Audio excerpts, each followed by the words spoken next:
சில நன்மைக்கு பதிலாக தீமை செய்யறாங்களா? உங்களுக்கு விரோதமாக ஒரு பெரிய கூட்டம் எழுப்பி நிக்கிறாங்களா? அவங்களுக்கு முன்னாலே நிக்க முடியாதுன்னு சொல்றீங்களா? கர்த்தரை மாத்திரம் உங்கள் கண்கள் நோக்குவதாக.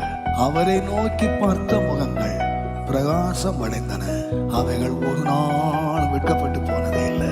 கேயாசி எதிரியை பார்த்தான், எலிசா கர்த்தரை பார்த்தான். கேயாசி எதிரியை ஐயோ ஆண்டவனை என்ன செய்வோம் என்று சொன்னான். அதே பிரச்சனை தான் எலிசா பார்த்தான். அதே சேனையை தான் எலிசா பார்த்தான். அதே பிரச்சனையில தான் எலிசா இருக்கிறான். எலிசா என்ன சொன்னான் தெரியுமா? ஆண்டவரே, இவன் கண்களை திறந்தார். அவர்களோடு இருக்கிறவர்களை பார்க்கலாம், நம்மோடு இருக்கிறவர்கள் அதிகம். உன் வலது பக்கத்திலே 1000 பேரும், உன் பக்கத்திலே 10,000 பேரும் விழுந்தாலும் நீ 11,000 பேரை பார்க்காத. உன்னோடு இருக்கிறவர் பெரியவர். நம்முடைய பட்சத்திலே இருந்தால் நமக்கு விரோதமாய் இருப்பவன் யார்?